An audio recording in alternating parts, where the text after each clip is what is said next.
அந்த டான்ஸை பற்றி சொன்னீங்க. அது சத்தியமா நான் கொரியோகிராஃப் பண்ணதில்ல. கொரியோகிராஃப் சொன்னது ஏன்னா, அது அந்த கேரக்டர் அப்படிதான் ஆடணும் அப்படின்னு சொல்லிட்டாங்க. எனக்கு வழி நடத்துபவர் மாரி செல்வராஜ் அப்படின்னு சொல்லும்போது, எங்க இயக்குனருக்கு நீங்க வழி நடத்துறது எனக்கு ரொம்ப சந்தோஷம். அதே மாரி உங்க இயக்குனருக்கு இப்ப நான் வழி நடத்திட்டு இருக்கேன். பிரதர் நெக்ஸ்ட் டோர் அப்படின்னு அவர் நம்ம கண்டிப்பா சொல்லலாம். அந்த அளவுக்கு ரொம்ப உரிமையோட பேசக்கூடியவர். நீங்க இப்போ கை கொடுத்துட்டு அங்கிட்டு போயிட்டு நீங்க அவர் கார் வரும்போது பாத்தீங்கன்னாலும் உரிமையோட பேசுவாரு. பார்த்து கவனமா போங்க, சாப்பிட்டீங்களா அப்படின்னு சொல்லி ரொம்ப உரிமையோட பேசுறேன் சார். Sorry sir. அந்த மாதிரி ரொம்ப உரிமையோட இருக்கக்கூடியவர். அப்பப்போ அவரை பார்த்தா பயம் வரும். இந்த இப்போ எனக்கு பயம் வருது சார். சில வார்த்தைகள் பல வார்த்தைகள் சார். Sorry sir. ஒரு மாதிரி பயமாயிடுச்சு சார் நீங்க வந்தோன்னு. எல்லோருக்கும் வணக்கம். பத்திரிகையாளர்கள், எல்லாம் நண்பர்கள் எல்லாருக்கும் என் வணக்கத்தை தெரிவிச்சுக்கிறேன். ரொம்ப நன்றி. இயக்குனர்கள் எல்லாம் வந்தது ராஜமுருகனுக்காக தான். இவங்க எல்லாம் வந்தது ராஜமுருகன் அவரை பாராட்டுறதுக்காக வந்திருக்காங்க. ஸோ அவங்க எல்லாத்துக்கும் நான் நன்றியை தெரிவிச்சுக்கிறேன். மை லார்ட் அப்படின்றது அந்த டைட்டில் அவர் வழக்கமாக எல்லா படத்துலையும் வைக்கிற ஒரு டைட்டில். ஆனால் மை லார்ட் நான் அடிக்கடி அவர் சொல்லுவார், இது கோர்ட் ட்ராமா இல்லை. இன்டர்வியூவில் சொல்லும்போது இது கோர்ட் ட்ராமாவா, கோர்ட்டை பற்றி இல்லை மை லார்ட் அது கிடையாது. ஸோ அதை நான் சொல்லிடுறேன். மை லார்ட் அப்படின்றது இது கோர்ட் ட்ராமா கிடையாது. ஒரு 10 நிமிஷம் தான் கோர்ட் வரும். ஆனால் ஒரு அதிகாரத்தை தண்டிக்கக்கூடிய அதிகாரத்தை ஒரு கடைக்கோடி இருக்கிற ஒரு மனுஷனுக்கு கொடுத்தா அவன் என்ன பண்ணுவான், அவன் அதை வச்சுட்டு என்ன பண்ணுவான்னு சொல்கிறது தான் மயிலாடு. மயிலாடுன்றது அந்த கடைக்கோடி மனுஷனை, அந்த ஒரு நபர் முத்துச்சிற்பியை குறிக்கிற அந்த வார்த்தை தான் மயிலாடு. அதுதான் இந்த படத்துக்கான, இந்த டைட்டிலுக்கான ஒரு விளக்கமாக நான் நினைக்கிறேன். அப்படி தான் அதை வச்சுருக்கோம். ஸோ இதுதான் மயிலாடான ஒரு படம். முதல் வந்த எல்லா இயக்குநர்களுக்கு நன்றியை தெரிவிச்சுக்கிறேன். அப்புறம் எங்களுக்குள்ளே ஒரு போட்டி இருந்தது. பாலாண்ண ரொம்ப வந்ததுக்கு ரொம்ப நன்றிண்ணே. இன்னும் வருத்தமும் இருந்தது. என்னென்னா, நீங்கள் வரமாட்டீங்கன்னு நான் சொன்னேன் அவர்கிட்ட. பாலாண்ணனை கூப்பிட்றேன் அப்படின்னா, இல்லை வரமாட்டார், நீங்கள் எதுக்கு அவரை உங்களை தொந்தரவு பண்ணக்கூடாதுண்ணா, வேறு ஒன்றும் இல்லை, நீங்கள் தொந்தரவு பண்ணக்கூடாது அப்படின்னு சொன்னேன். இல்லை இல்லை வந்துட்டா என்ன தருவீங்க, வந்துட்டா நீங்கள் என்ன கேட்டாலும் தருவேன் அப்படின்னு வேறு சொன்னேன் நான். அப்புறம் வந்தவொடனே சந்தோஷப்படுறதா இல்லை வந்துட்டாரு என்ன கேட்க போகிறாலும் தெரியாது அப்படின்ற ஒரு இதில் இருந்தேன். நீங்கள் வந்து பாராட்டினதுக்கு ரொம்ப நன்றிண்ணே. அந்த டான்ஸை பற்றி சொன்னீங்க. அது சத்தியமாக நான் கொரியோகிராஃப் பண்ணதில்லை. கொரியோகிராஃப் சொன்னது ஏன்னா, அது அந்த கேரக்டர் அப்படி தான் ஆடணும் அப்படின்னு சொல்லிட்டாங்க. ஸோ அதனால தான் அப்படி ஆடணும். அது 2 நாள் 1 நாள் எடுத்தாங்கண்ணே. அதுவே வச்சு ரொம்ப கஷ்டப்படுத்திட்டாங்க. முதல் டேக் ஓகே, எல்லாம் சிரித்து ஓகேன்னு அப்படின்ட்டோம். கடைசி டைரக்டர் வந்து ஓகேன்னு சொல்லிட்டு எல்லாம் கைதட்ட ஆரம்பிச்சிட்டோம். ஃபர்ஸ்ட் டேக்லேயே ஓகே பண்ணிட்டோம்டான்ட்டு. அதுக்கப்புறம் வந்து சொன்னார், இல்லை முத்துச்சிற்பி சிரிச்சிட்டான், அதனால் அவன் சிரிக்கக்கூடாது, சீரியஸாக பாடணும்னு மறுபடியும் எடுத்தாங்க. அது 1 நாள் ஆச்சு, மறுநாள் தான் அது ஓகே ஆச்சு. ஸோ அதுதான் அதுக்கு காரணம். இன்னொன்று என்ன சொல்லணும்னானே, இங்கே என்ன எல்லாம் வாழ்த்துனாங்க. இந்த வாழ்த்தெல்லாம் எனக்கு சேரக்கூடாதுனே, உங்களுக்கு தான் நான் சேரணும். நீங்கள் பார்த்து சந்தோஷப்படணும். முதல் நான் சேதுவில் நடித்தேன், ஒரு அசிஸ்டன்ட் டைரக்டராக வந்தேன். இந்த அசிஸ்டன்ட் டைரக்டர் இந்த வாழ்த்தெல்லாம் உங்களுக்கு நான் பெற்றுக் கொடுத்ததா நீங்கள் நினச்சிக்கணும். அது உங்களுக்கான வாழ்த்து தான். அது நான் இவ்வளோ தூரம் கொண்டு வந்தது. ரொம்ப நன்றி. நான் வந்தது எங்களை வாழ்த்துனதுக்கு ரொம்ப நன்றி. இந்த படம் எப்போ வரும்னு நீங்கள் கேட்டுட்டு இருந்தீங்க. நீங்கள் தான் கேட்டீங்க, எப்படியாவது அடுத்து டூரிசமுக்குள்ள அடுத்து அந்த படத்தை கொண்டு வா அடுத்த படத்தை இதோ கொண்டு வந்துட்டோம்னு இழுத்து கொண்டு வந்தாச்சு. ரொம்ப சந்தோஷம். மாறி உங்களுக்கும் சந்தோஷம். அண்ணன் சொல்லும்போது நான் ரொம்ப சந்தோஷப்பட்டேன். அவருக்கு எல்லாம் நீங்கள் வந்து இப்போ எனக்கு வழி நடத்துபவர் மாரி செல்வராஜ் அப்படின்னு சொல்லும்போது, எங்கள் இயக்குனருக்கு நீங்கள் வழி நடத்துறது எனக்கு ரொம்ப சந்தோஷம். அதே மாதிரி உங்கள் இயக்குனருக்கு இப்போ நான் வழி நடத்திட்டு இருக்கேன். அதுதான் உண்மை. உங்கள் இயக்குனருக்கு ஸோ நம்ம மாற்றிக்கிட்டோம், அவ்வளோதான். நம்ம சொன்னால் அவங்க கேட்க மாட்டாங்க, நீங்கள் சொன்னாங்க அவர் கேட்பார், நான் சொன்னால் அவர் கேட்பார். அதனால் கரெக்டாக இதாகிடுச்சு. ஸோ அது எல்லாருக்கும் நன்றியை தெரிவிச்சுக்கிறேன். வந்த எல்லாருக்கும் நன்றி. சோமு சார், நான் 2வது படம், ஃபஸ்ட்டு படம் வரல, ரொம்ப சிறப்பாக நடிச்சிருந்தார். அந்த நாக்கா அப்படின்ற கேரக்டர், கதிர்வேலன் அப்படின்ற கேரக்டரை பத்திரிக்கையாளர் எப்படி இருப்பாங்க, எந்த உண்மையாக இருந்து எப்படி இருப்பாங்கன்றதை அப்படியே இது பண்ணார். உங்களோட நடித்தது எனக்கு ரொம்ப சந்தோஷம் சார். அப்புறம் என்னோட இந்த படத்தில் எங்கள் ப்ரொடியூசர் ஃபஸ்ட்டு முதல் தேங்க்ஸ் அவருக்கு தான் நான் சொல்லணும். ஏன்னா அவர் என்கிட்ட கதை சொல்ல வரும்போது ரா சரவணன் தான் சொன்னார், ராஜ்முருகன் வந்து கதை சொல்லுவார், நீங்கள் கேளுங்கன்னு இரா சரவணன் சொல்லி நான் கதை கேட்டேன். அப்போ கதை கேட்டவுடனே இரா ராஜ்முருகன் சார் சொன்னவுடனே, இந்த கதை எனக்காக எதுவும் மாற்றாதீங்க. இது என்ன எப்படி இருக்கோ அந்த கதைக்குள்ளே நான் வர்றேன். நீங்கள் என்ன நினச்சீங்களோ அதை கடைசி வரைக்கும் எடுத்துருங்கன்னு சொன்னேன்.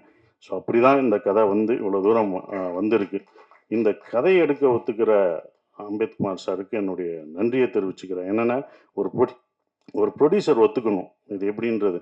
அவர் வந்து அதை சிறப்பாக வந்து சொன்னபோது, சார் ராஜ்மோகனோட ஒரு படம் பண்ணேன் சார், அது தோத்துருச்சு சார், நல்ல பையன் சார், அவன் ஜெயிக்கணும் சார், நான் இன்னொரு படம் பண்ணணும் சார், அது பண்ணணுன்னாரு சார். அது இன்னும் என் மனசில் ஓடுது. என்னோட மீட் பண்ணும்போது மீட் பண்ணும்போது ராஜ்முருகனுக்காக நான் பண்ணணும். அதுதான் எல்லாருமே நினைக்கிறது, இந்த மாதிரி ராஜ்முருகன் மாதிரி இயக்குனர் தோக்கவே கூடாது. இந்த மாதிரி இயக்குநர்களை ஜெயிக்கிறதுக்கு என்னால் என்ன முடியுமோ அதை நான் கண்டிப்பாக பண்ணுவேன். அதை தான் பண்ணிக்கிட்டு இருக்கேன். ஸோ நன்றி சார். அப்புறம் சைத்ரா பயங்கர ஆர்டிஸ்ட். நீங்கள் பாடினதை பார்த்து பயந்துறேன். ஏற்கனவே சிங்கர் வேறு, நானே அப்படி தான் மறந்தேன். ஒரு எங்கள் படத்தில் நாட்டுப்புற பாட்டு ஒருத்தவங்க பாடினாங்க. பாடிட்டு இருக்கும் நான் பாடுறேன், நீ இருமா, நீ ஏன் பாடுற, லேட்டாக பாடு, நீ இரு, அவங்க தான் பாடுறாங்க, நல்லா பாட முடியல, நான் ஒரு பாட்டு பாடுறேன்னுச்சு, சரி பாடு அப்படின்னு. அது ஒரு பாட்டு அவங்க கன்னடத்தில் ஒரு நாட்டுப்புற பாட்டு பாடுச்சு, ஏதோ மீத்தேன்னு ஒன்று பாடுச்சு.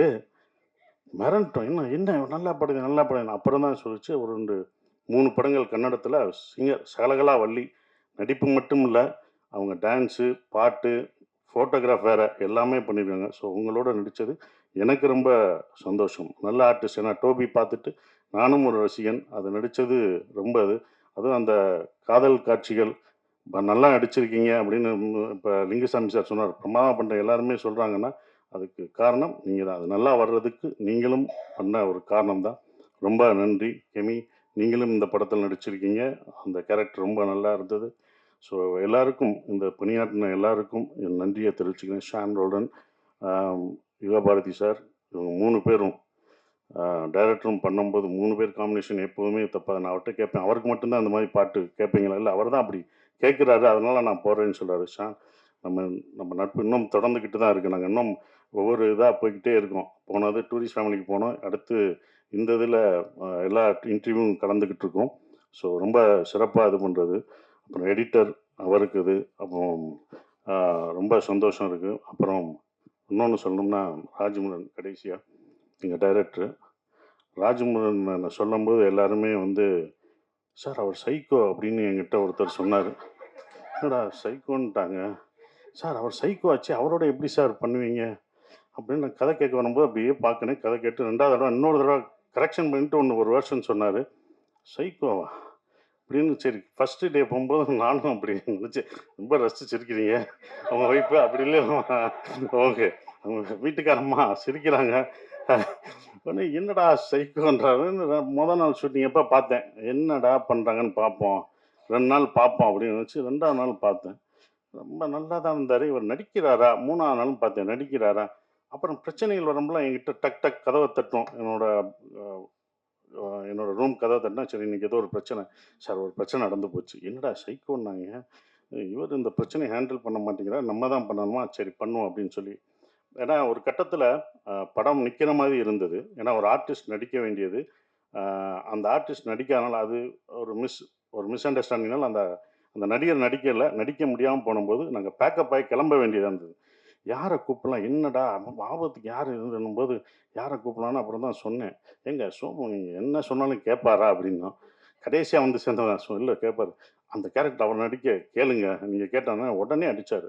சார் நான் ஃப்ரீயாக இருக்கேன், நீங்கள் உடனே வாங்க. அவர் கதையெல்லாம் சொல்லலை. இல்லைங்க, அவர் எல்லாமே சோமு வந்து எல்லா ஸ்கிரிப்டும் படிச்சுட்டு அதை 10 நாள் ஓட்டிட்டு அதுக்கப்புறம் தாங்க நடிக்க வருவார் அப்படின்னாப்புல. இல்லை இல்லை நீங்கள் கேளுங்க, நமக்கு ஆபத்தாயிடுச்சுன்னு அப்புறம் ஃபோன் பண்ண உடனே வந்தார். அவர் கதை எதுவுமே கேட்கல, சோமு எதுவுமே கேட்கல, வந்து நடித்து என்னென்னு அங்கே டெவலப் பண்ணதான். ஸோ ரொம்ப நன்றிங்க. ஏன்னா இந்த மாதிரி டேரக்டருக்கு நீங்கள் சப்போர்ட் பண்ணணும்னு வந்ததுக்கே உங்களுக்கு நான் முதல் நன்றியை சொல்லணும். ரொம்ப இது பண்ணது. இப்படிப்பட்ட ஒரு சைக்கோன்னு முடித்தேன்ல, இந்த சைக்கோவோட நானும் இப்படி அமைதியாக இருக்கான்னு இந்த சைக்கோவோட நடித்தேன். ஆனால் எங்கேயுமே இல்லை, எல்லாம் தப்புன்னு தெரிஞ்சது. அப்புறம் தான் படம் முடிஞ்சு நான் இந்த படத்தை பார்க்கும்போது தான் இந்த தமிழ் சினிமா மேலே அவர் எவ்வளோ சைக்கோவாக இருக்கார், இது இது தரமான படங்கள் கொடுக்கறதுல எவ்வளோ சைக்கோவாக இருக்கிறான்னு அதுக்கப்புறம் தான் தெரிஞ்சுக்கிட்டேன். உண்மையிலே சைக்கோ நீங்கள் இல்லை, உங்களை சுற்றி உள்ளவங்க தான் சைக்கோவாக இருக்காங்கன்றது அதுக்கப்புறம் எல்லாருக்கும் தெரிஞ்சது. அந்த சைக்கோவில் திருத்துறதுக்கு ஒரு பாடுபடாதுன்னு தெரியுது. நிச்சயம் வெற்றி பெறுவீங்க. நாங்கள் அடுத்த இந்த படம் கதை சொல்லும் போதே நான் வந்து அடுத்து ஒரு படம் அவருக்கு நான் பண்ண போகிறேன். இன்னொரு படம், அடுத்த படம். ஏன்னா இந்த படம் பண்ணும்போதே ஒரு கதை சொன்னார். அந்த கதையை நான் ஓகே பண்ணிட்டேன். அப்புறம் சார் என்ன சார் அப்படி அந்த ப்ரொடியூசர் அதுக்கப்புறம் பேசுகிறேன்னு கொஞ்சம் வருத்தப்பட்டார். அடுத்த ப்ரொடியூசர் அதை பற்றி நான் சொன்னேன், அந்த ப்ரொடியூசர் பண்ணுறாங்களோ இல்லையோ, இந்த படம் ஜெயிக்குதோ தோக்குதோ எனக்கு தெரியாது. ஆனால் உங்களுக்கு நான் படம் பண்ணிக்கிட்டே தான் இருப்பேன். வெற்றி தோல்விலாம் கிடையாது. என்றைக்கும் ஒரு படம் தோக்கலாம் ஜெயிக்கலாம். ஆனால் ஒரு இயக்குனர் தோக்கவே கூடாது. அவனுக்கு என்றைக்கும் வெற்றியாக தான் இருக்கணும். இயக்குனருக்கு வாழ்க்கையில் தோல்வியே கூடாது. அவன் படம் தான் தோக்கும் ஜெயிக்கும் அப்படின்னு சொல்லி வந்த எல்லாருக்கும் என் நன்றியை தெரிவிச்சுக்கிறேன். நன்றி.